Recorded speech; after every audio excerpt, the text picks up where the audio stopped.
Aí, deixar engatilhada a sua Bíblia em Romanos 8. Temos andado alguns domingos pelo capítulo 8. Nós, nesse mês aí, você deve ter acompanhado, se não acompanhou, viu alguma coisa a respeito das Olimpíadas. E se você acompanhou as Olimpíadas 2024, você viu no solo ali, de ginástica artística, a romena Ana Maria perder a medalha de bronze para a americana, a Jordan, né? Não sei quantos viram essa cena, né? E ela está ali, emocionada com a bandeira do seu país já engatilhada nas mãos, e quando a nota da americana é revista, e ela é aumentada então pelos juízes, a romena perde então a medalha de bronze ali, e aí então ela está olhando assim para o telão, e aí ela deixa cair a bandeira e começa a chorar. Não sei quantos viram isso, e a cena é de cortar o coração mesmo, porque de fato quem olhou as duas apresentações ali, a da romena, não entendo nada, mas a da romena realmente era a melhor, foi a melhor. E eu fiquei com o coração cortado, ainda mais quando começou a chorar, já no meu coração já não aguenta muito. Então, a romena olha sem acreditar, deixa a bandeira cair no chão e começa a chorar. No entanto, passado alguns dias, com a intervenção ali da confederação, da justiça ali, vocês viram, a nota da americana ela foi reconsiderada e a medalha passou a ser da romena. Então, choro, alegria, choro. E as duas atletas ali, elas experimentaram o choque da vitória e da derrota duas vezes. A americana, perdi, ganhei, perdi. E a romena, contrário, ganhei, perdi, ganhei. E agora eu recentemente vi um vídeo dela mesmo, recebendo a medalha de bronze, que de fato foi reconsiderado e ela ganhou. Né? Claro, perdeu a emoção do pódio, né?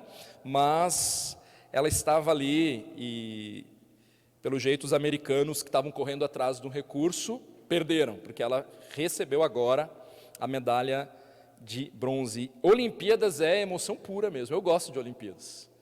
Tem para todo lado lá.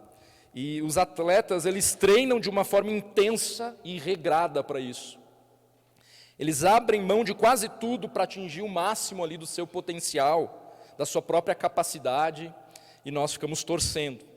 Então, ao competir com gente de todo mundo, né, nós vemos ali, e por isso que é legal, e nessa expectativa de vencer, aí vem a derrota, vem a frustração e às vezes a decisão arbitrária de um juiz, né, que dá uma nota não tão boa para algo que merecia algo melhor. Né? Uma decisão injusta coloca tudo a perder. E aí tem até essa polêmica, né? O brasileiro está chorando tudo lá, roubaram. Mas aqui no caso da romena, foi revisto. O texto que nós vamos ler daqui a pouco, irmãos, ele nos leva na contramão dessa sensação de insegurança e incerteza que envolve uma competição de Olimpíadas. O texto de hoje, Romanos 8, 31 a 39, ele nos fala de certeza, ele nos fala da garantia de que a caminhada cristã, o estar em Cristo, de fato nos dá uma eterna segurança de que o que Deus nos prometeu é certo e ninguém poderá nos tirar. Ninguém poderá nos tirar. Então, como Paulo mesmo, ele escreve aos Coríntios, né, em 1 Coríntios capítulo 9, 25 a 26, Paulo afirma ali, só para a gente ainda continuar com essa ligação com os esportes, que Paulo também faz essa relação, ele afirma que o atleta, em 1 Coríntios capítulo 9, ele precisa ser disciplinado sobre todos os aspectos. Ele se esforça para ganhar um prêmio perecível. Nós, porém, nas palavras de Paulo, o fazemos para ganhar um prêmio eterno. Por isso não corro sem objetivo, nem luto como quem dá golpes no ar. 1 Coríntios 9, 25 a 26. Esse agir do cristão, esse senso de propósito na vida do cristão é fruto de uma certeza que tem a ver com a ideia principal do sermão desta noite. Então a ideia principal do sermão dessa noite gira em torno dessa certeza, dessa segurança. A eterna segurança do cristão está na cruz de Cristo. A eterna segurança do cristão está na cruz de Cristo. Essa é a ideia principal do nosso sermão. Se podemos ter uma vida cheia de significado, irmãos, é porque na cruz, Cristo Jesus, Ele nos garantiu uma eterna segurança. Segurança de que a obra que Ele começou em nós, Ele mesmo é fiel para completá-la. Esse é o combustível que move o nosso coração, a eterna segurança do cristão que está na cruz de Cristo Jesus. Então acompanhe a leitura de Romanos capítulo 8, versículos 31 a 39. Romanos 8, a partir do verso 31, diz assim a palavra do nosso Deus: Que diremos, pois, à vista destas coisas? Se Deus é por nós, quem será contra nós? Aquele que não poupou o seu próprio filho, antes por todos nós o entregou, porventura não nos dará graciosamente com ele todas as coisas? Quem intentará acusação contra os eleitos de Deus? É Deus quem os justifica. Quem os condenará? É Cristo Jesus quem morreu, ou antes quem ressuscitou, o qual está à direita de Deus e também intercede por nós. Quem nos separará do amor de Cristo? Será tribulação, ou angústia, ou perseguição, ou fome, ou nudez, ou perigo, ou espada? Como está escrito: por amor de ti, somos entregues à morte o dia todo. Fomos considerados como ovelhas para o matadouro. Em todas estas coisas, porém, somos mais que vencedores por meio daquele que nos amou. Porque eu estou bem certo de que nem a morte, nem a vida, nem os anjos, nem os principados, nem as coisas do presente, nem do porvir, nem os poderes, nem a altura, nem a profundidade, nem qualquer outra criatura poderá separar-nos do amor de Deus que está em Cristo Jesus, nosso Senhor. Até aqui a palavra do nosso Deus. Essa verdade, irmãos, que nós acabamos de ler, nos permite viver uma vida de propósito com os olhos na eternidade. Nós corremos para ganhar um prêmio eterno. Nós não lutamos golpeando o ar, como que uma coisa sem sentido. Nós temos a firme segurança de que nada nem ninguém poderá nos separar do amor de Deus que está em Cristo Jesus. E o primeiro ponto da nossa mensagem nos ajuda a fortalecer essa verdade. Os versos 31 e 32. Nenhuma oposição subsistirá. A provisão de Deus Pai nos garante isso. Então, primeiro ponto, nenhuma oposição subsistirá. Que diremos, pois, à vista destas coisas? Se Deus é por nós, quem será contra nós? Aquele que não poupou o seu próprio filho, antes por todos nós o entregou, porventura não nos dará graciosamente com ele todas as coisas? A primeira parte do verso 31, que diremos, pois, à vista destas coisas, ela está relacionada, é uma pergunta, né? Não apenas com as verdades que antecedem imediatamente aí o trecho que a gente acabou de ler, no versículo 30. Que verdades são essas, né? Que Ele nos predestinou, que Ele nos chamou, que Ele nos justificou, nos glorificou, no versículo 30. Essa pergunta do versículo 31 não tem apenas uma relação com o versículo 30, dessas verdades espirituais, mas com o que Paulo vem afirmando desde o capítulo 5. Destas coisas aqui no versículo 31, o que são essas coisas, dessas coisas aqui? Inclui o que? Todas as bênçãos espirituais atribuídas aos cristãos, que Paulo vem desenvolvendo desde o capítulo 5. A justificação, a paz, o não estar mais dominado pelo pecado, o não haver mais condenação, inclusive no versículo 1, já não há mais condenação para os que estão em Cristo Jesus. Então desde o capítulo 5, na verdade desde o capítulo 1, mas assim, a partir do versículo 5, quando ele começa a desenvolver a ideia da santificação, do processo de santificação que envolve capítulo 5, 6, 7, 8, especialmente 6, 7 e 8, mas aqui ele vai então reforçando várias verdades espirituais a nosso respeito, e então, tendo em vista essas verdades espirituais, inclusive as que estão no versículo 30, ele pergunta: o que diremos, pois, à vista destas coisas todas? De todas estas verdades espirituais a nosso respeito, o que nós vamos dizer então? O que podemos dizer a respeito disso? Então, tendo em vista essas realidades espirituais, Paulo ele faz essa pergunta retórica: se Deus é por nós, quem será contra nós? Então, após cada uma dessas afirmações sobre os que estão em Cristo Jesus, após cada verdade, a conclusão de Paulo é que, de fato, Deus é por nós. Então aqui não tem uma condição, uma dúvida, Se Deus é por nós aqui, é uma afirmação.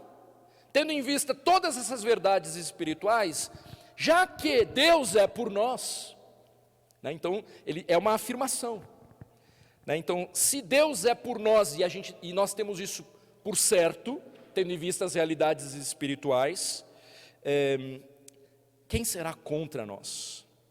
Então, ele não está levantando nenhuma dúvida aqui, mas é uma certeza.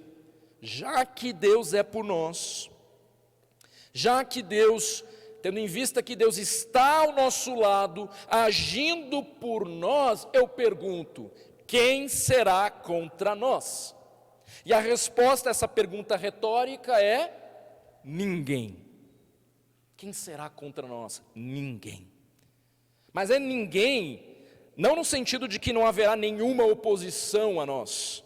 É fato que o cristão ele enfrenta uma oposição de todos os tipos e de todas as intensidades. Eu e você sabemos muito bem disso. Então o próprio apóstolo Paulo sabia muito bem disso, da mesma forma. E ele menciona algumas circunstâncias, até vivenciadas por ele no versículo 35, que daqui a pouco nós vamos ver. Então, a oposição, ela de fato existe. Quero citar alguns versículos aqui que comprovam que essa oposição, ela existe. Primeiro que o próprio Paulo, antes da sua conversão, ele é um agente de perseguição à igreja. 1 Coríntios 15, 9, ele mesmo vai dizer: porque eu sou o menor dos apóstolos, que mesmo não sou digno de ser chamado apóstolo, pois persegui a igreja de Deus. Nessa mesma carta, 1 Coríntios 16, 9, Paulo também vai dizer que uma oportunidade de trabalho se abriu, mas que havia muitos adversários. Ou seja, o mundo, o sistema caído, que odeia Cristo Jesus, ele se levanta por meio de homens, por meio de pessoas que estão ali integrando o sistema, mas se levanta como uma oposição contra aqueles que pertencem a Cristo, não tenha dúvida disso. Mas não é só o mundo, a nossa carne também participa como uma oposição. Nós temos visto, Gálatas capítulo 5, verso 17, porque a carne milita contra o Espírito e o Espírito contra a carne, porque são opostos entre si, para que não façais o que porventura seja do vosso querer. Então nós vemos o mundo se levantando como uma oposição, a nossa própria carne também, muitas vezes resistindo àquilo que o Senhor coloca como ideal, como aquilo modo como devemos viver, mas não só o mundo, não só a carne são oposição contra os filhos de Deus, mas o próprio diabo. O diabo é oposição. 1 Pedro 5,8, sede sóbrios e vigilantes. O diabo, vosso adversário, anda em derredor, como leão que ruge, procurando alguém para devorar. Há de fato uma guerra espiritual que não pode ser negligenciada por nós. O diabo não é ficção científica. Os demônios, muito menos. Agentes das trevas, nossos inimigos, inimigos de Cristo. 1 João 5,19, sabemos que somos de Deus e que o mundo inteiro jaz no maligno. Então é claro que há oposição. O que Paulo está afirmando aqui não é que não existe oposição. O que ele está afirmando aqui é que, em última instância, ninguém pode prejudicar ou impedir aquele por quem Deus é. Em última instância, ou seja, no fim, nada resiste ao poder do Evangelho. No fim, nada resiste a Cristo Jesus. É o que vimos na semana passada. Se Deus é por nós, todas as coisas cooperam juntamente para o nosso bem. Não no sentido, claro, triunfalista, com o homem no centro, antropocêntrico, mas com o propósito da glória do seu nome. E aqui Paulo então está reforçando isso, ainda mais. O versículo 32, ele vai apresentar então aqui uma prova incontestável de que Deus é por nós. Diante das adversidades, diante dos nossos próprios pecados, o que ocorre muitas vezes? A dúvida, ela pode pairar nos nossos pensamentos. Mas, aquele que não poupou o seu próprio filho, antes, por todos nós o entregou, porventura, não nos dará graciosamente com ele todas as coisas? Por que tanta dúvida diante do sofrimento, diante das oposições que esse mundo nos impõe? São os gemidos, os ai. Por que tanta dúvida? Aqui Paulo então utiliza de um argumento que ele faz em outros momentos também, o argumento do maior ao menor. A maior prova de amor por nós, que nos garante uma eterna segurança, livre então do triunfo final de qualquer oposição, se dá porque Deus não poupou o seu próprio filho. Então sim, nós temos oposição. Haverá e há um levante sim contra os filhos de Deus. Nós vamos sofrer a semelhança do apóstolo Paulo e de tantos outros na pele essa oposição, mas nós podemos crer que de fato estaremos livres do triunfo final de qualquer oposição, porque Deus é por nós. E como que ele garante isso? Como que ele ainda... Estão com dúvida? Peraí, deixa eu dar uma prova cabal para vocês aqui. Aquele que não poupou o seu próprio filho. Então se ele usa esse argumento do maior ao menor que é utilizado aqui. Se Deus não poupou o seu próprio filho, antes o entregou por todos nós, qual que é a chance dele não nos dar então graciosamente com ele, Jesus Cristo, todas as coisas? Qual que é a chance de Deus não cumprir as suas promessas eternas sobre as nossas vidas? Nenhuma. Nenhuma. O que Deus prometeu, Ele vai cumprir sobre o seu povo, sobre a sua igreja. Glória a Deus por isso. Se Deus foi capaz de entregar o seu Filho por nós, irmãos, quando nós ainda éramos pecadores, quando nós estávamos mortos dos nossos delitos, dos nossos pecados, incapacitados de nos achegar a Deus ou de fazer qualquer coisa boa para agradar esse Deus, por mais que nos revestíssemos de muitas boas obras, todas elas seriam insuficientes, porque não há quem faça o bem, não há quem agrade a Deus. Lá em Romanos capítulo 3 já está muito claro, não há um justo sequer, todos se desviaram.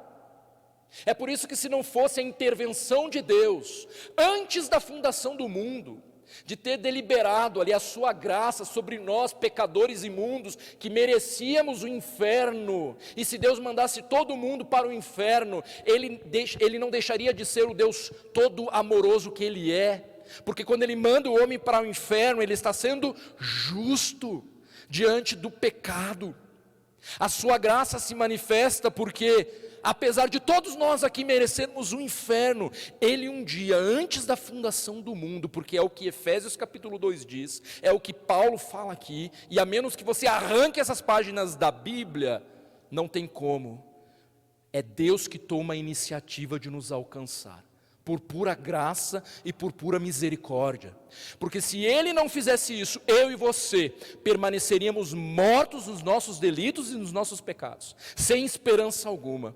Mas porque Ele nos amou de tal maneira que Ele enviou o seu Filho, para todo aquele que nele crê não pereça, mas tenha vida eterna. Quem não crê não é condenado, mas quem não crê, o texto diz, já está condenado. Essa é a condição espiritual da raça humana. Estamos condenados, cegos. E aí então o Senhor, na sua graça, Ele nos escolheu por pura misericórdia. Mas por que? Não dá para entender por que mesmo. Por que eu e não outro? Também não dá para entender. Ele é o Deus todo soberano. E isso só deve nos encher de gratidão, de louvor a esse Deus, porque nós, sendo quem somos, ainda assim Ele nos escolheu, abriu os nossos olhos, por pura graça, por pura misericórdia. E se Deus foi capaz de fazer isso, quando nós estávamos mortos, quando éramos inimigos de Deus, muito mais agora, meus irmãos, que agora somos chamados amigos de Deus, por intermédio de Cristo Jesus, muito mais agora, Ele vai deixar de cumprir as promessas que Ele prometeu para nós? De maneira nenhuma, de maneira nenhuma. Duas observações importantes aqui, esse por todos nós, né, o texto vai falar ali, se Deus é por nós, quem será contra nós? Aí o verso 32, aquele que não poupou seu próprio filho, antes por todos nós o entregou, né, esse por todos nós aqui, não significa todas as pessoas, mas deve ser entendido à luz do contexto. A quem se refere esse nós aqui? São aqueles que ele está mencionando no versículo 30. Aqueles que ele chamou, justificou, glorificou. São os eleitos de Deus que são mencionados no versículo 33. Quem tentará acusação contra os eleitos de Deus? Então, o nós aqui, por todos nós o entregou, no contexto, se refere aos filhos de Deus. E é a esses filhos de Deus que são escolhidos e que têm, então, em Cristo, todas estas bênçãos espirituais, é por esses que Deus está com Ele. É por esses que Deus garante as suas promessas. E aí, quem será contra nós? Contra nós quem? Os eleitos, os escolhidos por Deus, por pura graça, não por mérito. Ninguém é salvo por mérito. Então, são esses que têm a garantia eterna de que Ele dará todas as coisas, uma vez que algo muito maior já foi feito. O Filho foi entregue. Agora, a que se refere essa todas as coisas? Porque o verso 32 vai falar, né? Aquele que não poupou o seu próprio filho, antes por todos nós o entregou, porventura não nos dará graciosamente com ele todas as coisas? E aqui, mais uma vez, nós devemos pensar em cada uma das bênçãos espirituais já trabalhadas por Paulo desde o capítulo 5. Mas também não há nenhuma razão para a gente não incluir aqui nessas todas as coisas, também questões até de ordem material, todas as coisas mesmo. É claro que entendendo que aqui não há espaço e nem respaldo para nenhuma teologia da prosperidade, né? Então peraí, somos mais que vencedores, né? Deus prometeu todas as coisas, então cadê o meu Porsche? Né? Não é nesse sentido, embora nós possamos olhar para todas as coisas, entendendo que se refere a todas as bênçãos espirituais já mencionadas por Paulo, justificação, salvação, né? Não há mais condenação, e também podemos incluir inclusive as bênçãos que Deus tem para nós durante o tempo que se chama hoje, e aí até as bênçãos no que se refere às questões materiais. Apenas então aqui há um reforço da verdade, né, de que com o Senhor por nós, o Senhor sendo por nós, nós não precisamos andar ansiosos por coisa alguma. Nós devemos andar certos de que Ele é fiel e de que Ele provê tudo o que nós necessitamos. Não tudo o que nós desejamos, necessariamente, mas tudo o que nós necessitamos. Ainda que nos seja necessário ser como Paulo, né, meus irmãos? O que Paulo aprendeu? Ele aprendeu a andar contentado em todas as situações. Ou seja, Deus, Ele foi capaz de entregar o seu Filho, Jesus Cristo, por nós, e certamente é o que Paulo está afirmando aqui para nós, e certamente nós podemos descansar na sua fidelidade sobre as nossas vidas. em todos os aspectos, no presente e no futuro. Então, a obra será completada. E desde já nós podemos desfrutar das bênçãos espirituais, das verdades a nosso respeito, bem como do cuidado amoroso de Deus sobre as nossas vidas, agora no presente, incluindo tudo aquilo que nos é necessário. Esse é o nosso Deus. Enfrentamos oposição? Sim, certamente. Mas toda oposição está destinada ao fracasso, porque Deus é por nós. Toda igreja perseguida um dia verá todo joelho se dobrando, todos os seus opositores se dobrando diante do Rei dos Reis. A recompensa é certa para os nossos irmãos, que estão morrendo, sem a gente saber, muitas vezes, por Cristo. Quando? Agora, lá na igreja perseguida. Dá uma olhadinha no Portas Abertas, um ministério aí que trabalha com a igreja perseguida, para você ver o relato do que Deus está fazendo enquanto nós permanecemos acomodados e murmurando aqui no Brasil, sem fazer a obra que é necessária, retendo aquilo que pertence ao Senhor, as bênçãos inclusive materiais que Deus tem te dado, deixando de abençoar a vida de um missionário, que irá para um lugar que você jamais cogitaria colocar o teu pé lá para pregar o Evangelho. Mas você pode servir, você pode enviar. E quem sabe ir, quem sabe o Senhor não quer mandar você para um desses contextos. Mas toda oposição, irmãos, está destinada ao fracasso. Você tem questionado se Deus realmente está do seu lado? Se estamos em Cristo, Deus só pode ser por nós, e Ele é por nós. Acima das circunstâncias, apesar das circunstâncias. Então, irmãos, nós precisamos resgatar um conceito equilibrado de Deus. Deus é um Pai que ama dar e se agrada dos seus filhos por causa do seu primogênito, por causa de Cristo Jesus. Nós não seremos condenados, nós podemos confiar nesse Deus. A eterna segurança do cristão está na cruz de Cristo. Então, essa cruz, esse sacrifício do Senhor Jesus nos garante que nenhuma oposição subsistirá. Nenhuma. Está sofrendo oposição no teu trabalho, na escola,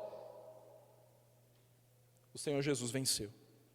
O outro ponto que nos dá certeza dessa eterna segurança é que a cruz de Cristo nos revela, nos versos 33 e 34, que nenhuma acusação e condenação prosperará, e a intervenção de Jesus nos garante. Quem intentará, verso 33, quem intentará acusação contra os eleitos de Deus? É Deus quem os justifica. Quem os condenará? É Cristo Jesus quem morreu, ou antes quem ressuscitou, o qual está à direita de Deus e também intercede por nós. Se no fim nenhuma oposição subsistirá contra nós, porque o Senhor é por nós, da mesma forma nenhuma acusação e nenhuma condenação tem poder sobre a vida dos filhos de Deus. Agora é claro que da mesma forma que existe a oposição, também não nos faltam acusações. Também não nos faltam tentativas de condenação. E novamente, o mundo nos acusa, o diabo nos acusa, e até mesmo a nossa própria consciência muitas vezes também nos acusa. E em relação à condenação, do mesmo jeito. Nós sabemos que muitos gostariam de condenar o cristão como alguém irrelevante, obsoleto, perigoso ou ignorante. O diabo mesmo gostaria de condenar o cristão até mesmo para o inferno, se possível, se fosse possível, mas não é. Mas o argumento de Paulo é que nenhuma acusação e nenhuma condenação ela pode ser levada às últimas consequências, uma vez que Deus, o nosso juiz, ele já nos declarou justos. Então nós estamos diante de uma linguagem aqui nos versos 33 e 34, numa linguagem de tribunal. A expressão intentará acusação, ela é própria dos julgamentos em tribunais.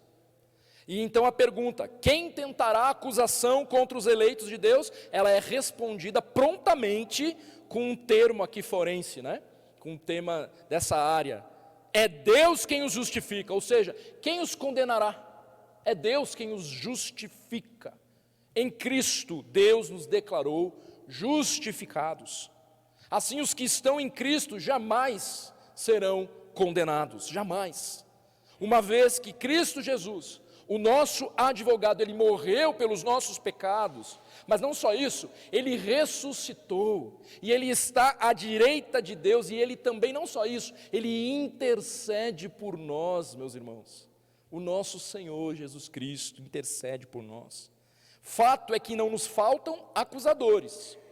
Não nos faltam acusadores. E mais do que isso, não faltam elementos de prova, e produzidos por nós mesmos, para que esses acusadores até mesmo nos acusem, e utilizem do nosso passado, de um pecado, né, cometido aí na semana passada. Não nos faltam acusadores, nós pecamos, nós estamos totalmente desgarrados, né? Nós éramos, na verdade, totalmente desgarrados, totalmente trevas, nós éramos trevas.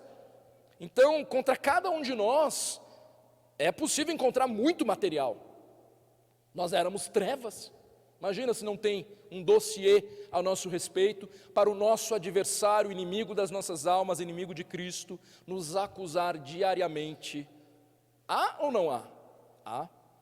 A nossa própria consciência, muitas vezes.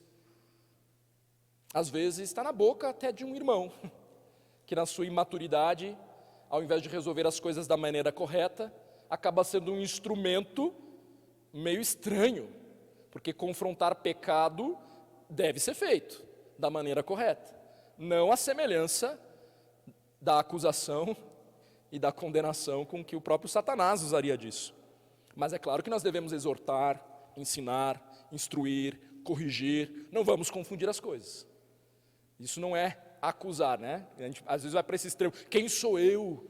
Né? Não, quem você é um escolhido de Deus, que agora deve viver de acordo com as Escrituras, e não é por quem você é por quem Deus é, e porque a autoridade vem das Escrituras, que algumas coisas não dá para negociar, e aí então Deus usa você, esse miserável pecador, para ministrar sim na vida dos outros, na mutualidade bíblica, então exortando e encorajando, e enfim, tudo isso. Existe uma maneira correta de vivenciar a exortação bíblica, né? Mas não com a acusação, a semelhança do inimigo das nossas almas. Então, em Cristo Deus nos declarou justificados, e é fato que existem esses acusadores, e nós temos um dossiê aí a nosso respeito, nós mesmos guardamos muitas vezes debaixo do braço, né?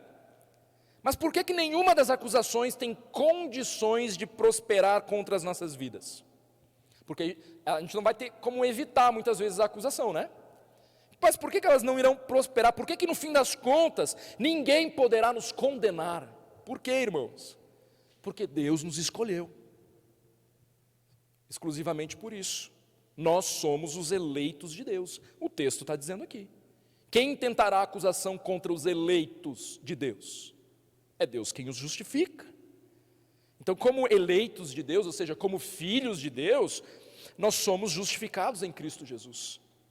Não porque o pecado ele foi omitido, ou porque foi feito vista grossa, para não enxergar, né, os pecados da nossa vida, não foi por isso. Mas porque Deus, ele depositou sobre Cristo a sua ira santa. Um preço foi pago. Jesus pagou o preço do nosso pecado na cruz. Ele levou sobre si as nossas iniquidades, o nosso pecado vergonhoso. Ele se fez imundícia por nós. É porque Cristo morreu, mas mais do que isso, é porque Cristo ressuscitou, vencendo a morte, vencendo o pecado, que todas as acusações caem por terra. Todas as acusações caem por terra. O inimigo tem que se retirar envergonhado diante do sacrifício de Cristo Jesus. Glória a Deus por isso. É por causa disso que toda a condenação já não existe mais sobre as nossas vidas. E nós podemos voltar para casa e dormir este sono tranquilo, sabendo que já não há mais condenação sobre as nossas vidas. Cristo nos resgatou da condenação ao morrer e ao ressuscitar. Quando Paulo afirma que Jesus está à direita de Deus, não é porque ele morreu, ressuscitou, ele ascendeu aos céus. Quando Paulo afirma que ele está à direita de Deus e também intercede por nós, o apóstolo está destacando aqui o quê? O caráter de autoridade e de domínio do Senhor Jesus Cristo, que o nosso Senhor possui. Ele domina sobre todas as coisas, ele venceu de fato. A obra de Cristo na cruz foi completa, decisiva e suficiente. Completa, decisiva e suficiente. Mas ela não parou na cruz, ela envolveu a ressurreição. Ele ressuscitou ao terceiro dia. E o fato dele ter ressuscitado, e ele ressuscita pelo poder do Espírito Santo de Deus, o mesmo Espírito que habita em nós e está agindo em nós no processo de santificação, é o mesmo Espírito que ressuscita Cristo Jesus, o próprio Deus, né? O poder de Deus agindo em nós, é o mesmo poder que ressuscitou Cristo. Jesus pega nela a morte pelo cangote, ressuscita ao terceiro dia, guiado por este poder que vem de Deus, que é o mesmo poder que age em nós, garantindo a nossa libertação e a nossa não condenação, a nossa santificação. É possível viver uma vida de santidade, irmãos, porque é o Espírito Santo que habita em nós, ele é poderoso, não é qualquer coisa, não é qualquer pessoa. A obra de Cristo foi completa, decisiva e suficiente. Ela não parou ali porque ele ressuscitou. E isso, como eu estava dizendo, revela a aceitação do sacrifício por Deus Pai. Quando Cristo Jesus ressuscita, é como se Deus estivesse ali, Deus Pai olhando e contemplando e dizendo: este sacrifício foi válido. Sacrifício foi válido. Então Cristo se levanta, envergonhando as potestades. Glória a Deus por isso. O sacrifício de Cristo foi suficiente para resolver a questão do pecado. E aqueles que nele se refugiam, como nós cantamos aqui nessa noite, confessando os seus pecados, reconhecendo a necessidade de um Salvador e de um Senhor, então podem descansar na certeza de que, apesar das acusações, apesar das insinuações de condenação, verdadeiramente nós somos livres. Jesus é o nosso advogado, ele intercede por nós. Nós vimos que o Espírito Santo, ele intercede por nós com gemidos inexprimíveis, e agora aqui o próprio Cristo Jesus também aparece como aquele que intercede por nós. Ele é a nossa garantia de salvação, é o Senhor Jesus Cristo. Você quer mais segurança do que essa? Jesus, que pagou o preço do pecado, ele não permite que ele seja cobrado duas vezes. Não precisa mais ser feito nada, irmãos. Jesus já fez tudo lá naquela cruz. Já fez tudo. Essa eterna segurança de que o sacrifício de Cristo foi válido, de que já não tem mais acusação, porque é Deus quem nos justifica. Essa eterna segurança é presente para nós e deve transformar o modo como nós vivemos hoje, como nós vivemos agora. O cristão não tem a opção de viver com uma consciência culpada, e tampouco a gente deve pegar aquela ideia errônea, né, que eu ainda, não, porque isso aqui na minha vida eu ainda não me perdoei. A nossa posição nessa história, irmãos, não é de nos auto-perdoarmos. A nossa posição nessa história é de arrependimento. A nós nos cabe arrepender. A quem cabe perdoar exclusivamente? Ao Deus Todo-Poderoso. E Ele já fez isso. Se você creu em Cristo Jesus, já não há mais condenação. Houve perdão absoluto do Senhor sobre a sua vida, não importando qual pecado você tenha cometido. Não importando qual tenha sido. O sangue derramado naquela cruz foi suficiente. Jesus pagou ali naquela cruz por todo e qualquer pecado. todo e qualquer pecador. É por isso que os presídios estão cheios de irmãos nossos, que aos nossos olhos causam repulsa, e eles estão pagando aqui na terra, e tem que pagar mesmo, na lei dos homens, mas estão presos e livres ao mesmo tempo, porque há ministérios de evangelismo dentro dos presídios. Eu creio, não sei se todos, mas eu creio que Deus cumpre ali o propósito. Não há mais acusação contra esses que estão cumprindo uma pena hoje, porque Cristo Jesus perdoa, redime, salva. Então, quem tentará acusação contra os eleitos de Deus? Ninguém. É uma pergunta retórica. Ninguém. É Deus quem os justifica. Quem os condenará? Ninguém. É Cristo Jesus quem morreu e ressuscitou e intercede por nós. A eterna segurança do cristão está ali na cruz. Nenhuma oposição subsistirá, nenhuma acusação e condenação prosperará. E por fim, o terceiro ponto da nossa mensagem, versos 35 a 39. Nenhuma circunstância nos separará. Nada nos separará. E o que garante isso? O amor de Deus que está em Cristo Jesus. O amor de Deus em Cristo é a prova. Verso 35, quem nos separará do amor de Cristo? E aí depois ele alista, né? Essa pergunta aqui, ela está em paralelo com as demais perguntas. Quem será contra nós? Quem tentará acusação? Quem condenará? Mas agora aqui, quem nos separará do amor de Cristo, tem um tom mais relacional aqui. O amor de Deus por nós, que está em Cristo Jesus, ele não está baseado simplesmente numa emoção. Não é uma emoção, mas é no ato gracioso de Deus em nosso favor. Assim então, irmãos, a eterna segurança, ela se apoia aqui, não no amor dos crentes por Cristo, mas ao contrário, é no amor de Cristo por nós.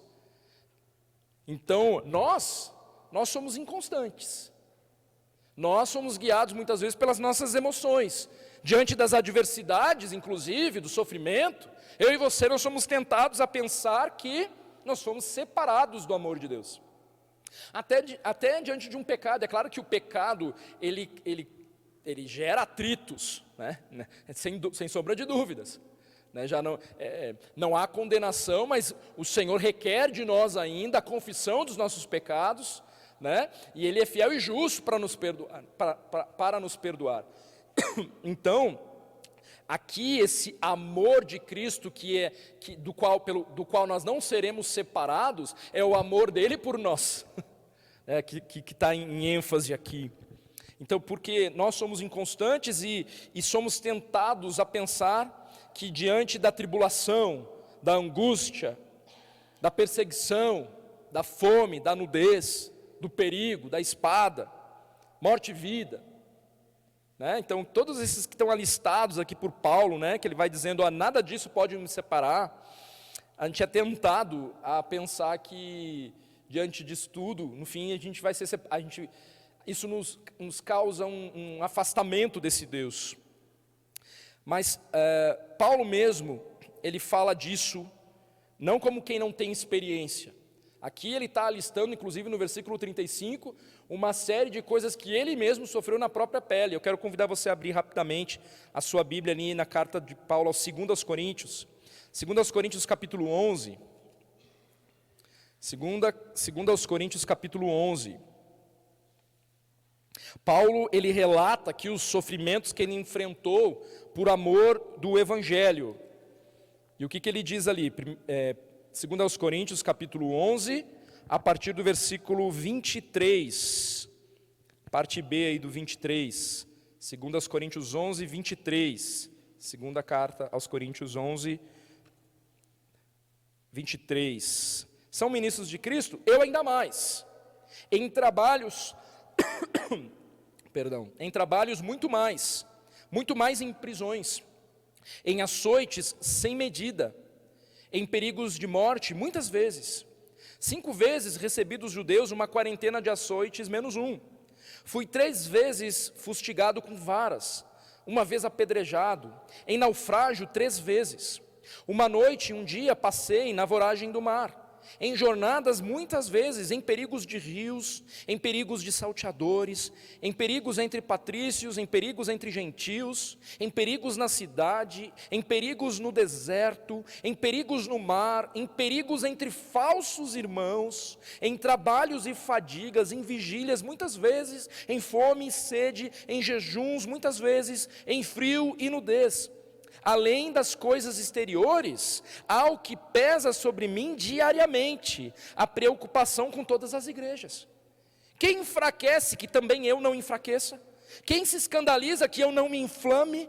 Se tenho de gloriar-me, gloriar-me-ei no que diz respeito à minha fraqueza. Então, quando Paulo está questionando quem me separará, e ele alista, aqui nós temos um exemplo de que Paulo sabe exatamente o que é padecer, o que é sentir angústia. Em outra porção ele diz, inclusive, estivemos a ponto de desesperar da própria vida. Paulo sabia, mas ele tinha plena convicção de que nada, coisas externas ou internas, poderiam separá-lo do amor de Cristo Jesus. Nós, como filhos de Deus, nós não estamos imunes a toda sorte de sofrimentos, mas nós temos que ter em mente, conforme o verso 37 afirma lá de Romanos, que em todas estas coisas, nós somos mais que vencedores. Ou seja, nós temos a garantia da vitória futura, em todas essas coisas. Paulo, inclusive, volta lá para Romanos, Paulo, inclusive, no versículo 36, ele cita aqui a parte de uma passagem do Salmo 44, o versículo 22 do Salmo 44. Por amor de ti, somos entregues à morte o dia todo, fomos considerados como ovelhas para o matadouro. Este salmo, irmãos, Salmo 44, que ele cita o verso 22 aqui, é um salmo de lamento. O salmista, ele lamenta a derrota e o exílio do povo de Deus. No salmo, o lamento pelo sofrimento enfrentado por Israel, que foi aqui espalhada entre as nações, os leva então ali, no contexto do Salmo, a reconhecer que Deus não só é aquele que conduz a história, incluindo os episódios de sofrimento, como Ele é o único digno do clamor por socorro. Então, quando Paulo cita o Salmo 44, no contexto de Romanos 8, o que ele deseja com essa citação aqui? Ele deseja que seus leitores entendam que sofrer por Cristo é algo esperado. Sofrer por Cristo não é uma coisa de agora, né? Que não é de hoje que os filhos de Deus eles estão sujeitos aos gemidos que esse mundo impõe. As dificuldades que Israel sofreu, incluindo aquelas que foram fruto das suas atitudes pecaminosas, porque quando eles pecam, eles sofrem as consequências pelos seus pecados, elas foram determinadas pelo próprio Deus. As maldições, o sofrimento que foi infligido a Israel em virtude da sua rebeldia, foram estabelecidos por Deus. E aí então, de forma paralela, todo o sofrimento que nós enfrentamos neste mundo, está debaixo do plano soberano de Deus. Assim como nós vimos anteriormente que a criação ela foi sujeita por Deus à inutilidade em virtude da queda, assim o sofrimento desse tempo presente, ele está debaixo da poderosa mão de Deus. É Deus quem estabelece, é Deus quem pesa de fato a mão diante do pecado, da consequência do pecado, embora a gente saiba que nem todo sofrimento é fruto de consequência do pecado, embora estejamos nesse mundo caído. Então, neste sentido, as dificuldades, elas não são necessariamente obstáculos para os filhos de Deus, mas sim um caminho determinado por Deus. Em outras palavras, então, assim como Israel passou ali pela experiência de Deus escondendo o rosto, agora é a vez dos cristãos. O sofrimento compõe então esse mundo caído. No entanto, apesar de todas essas aflições, de todo esse sofrimento, eles não subsistirão contra a igreja do Senhor Jesus Cristo. Em todas estas coisas somos mais que vencedores. Ou seja, Paulo, assim como o salmista, ele aponta de imediato para além do sofrimento presente. O julgamento, ou melhor, as consequências da queda, no que se refere ao sofrimento, na perspectiva de Paulo, são passageiros. E mais do que isso, são incapazes de nos separar do amor de Deus do amor de Cristo Jesus. Então Paulo ele está nos indicando aqui, nesse texto, que sofrer por Cristo é algo esperado. E o próprio Senhor Jesus também, não foi ele quem disse lá em Mateus 5, 10 a 12, bem-aventurados os perseguidos por causa da justiça, porque deles é o reino dos céus. Bem-aventurados sois quando por minha causa vos injuriarem e vos perseguirem, e mentindo disserem todo o mal contra vós. Regozijai-vos e exultai, porque é grande o vosso galardão nos céus. Pois assim perseguiram aos profetas que viveram antes de vós. Irmãos, então a segurança do crente repousa no amor inabalável de Deus em Cristo, que supera qualquer circunstância. Quando nós cantamos, que segurança sou de Jesus, nós cantamos uma verdade plena. Apesar das circunstâncias, o que Cristo fez por nós na cruz nos garante um caminho seguro. Essas são as verdades que Paulo está reafirmando aqui para nós. A eterna segurança do cristão está na cruz de Cristo. Nenhuma oposição subsistirá, nenhuma acusação e condenação prosperará, e nenhuma circunstância, por mais terrível que seja, nos separará do amor de Deus, e Cristo é a prova mais do que suficiente, é a nossa garantia. Essa verdade espiritual, irmãos, acerca dos filhos de Deus, dos eleitos de Deus, deve trazer paz e segurança aos nossos corações. Deus não voltará atrás na sua decisão eterna de nos amar em Cristo Jesus. É impossível que a nossa medalha seja revista. O pódio é certo para nós.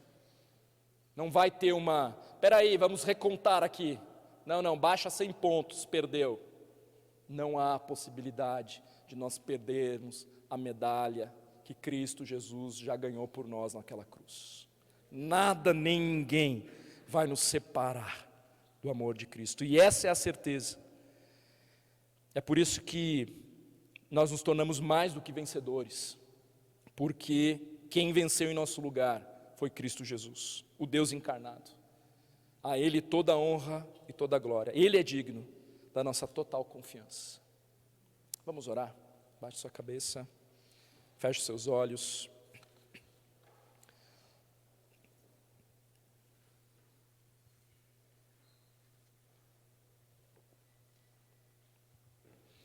Bondoso Deus, nós te bendizemos, e diante destas verdades estabelecidas na Tua Palavra, nós nos dobramos diante de Ti nessa noite, e só podemos agradecer por Tua fidelidade, só podemos agradecer porque o Senhor não volta atrás, não voltará atrás.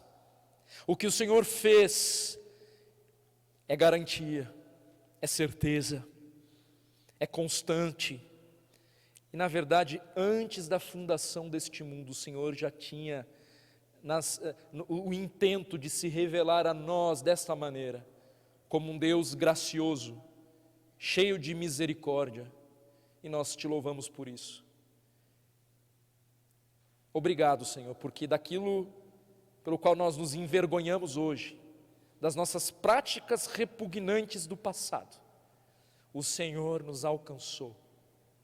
O Senhor nos libertou do império das trevas para a Tua maravilhosa luz, e hoje verdadeiramente nós podemos andar em liberdade, aguardando o Teu retorno.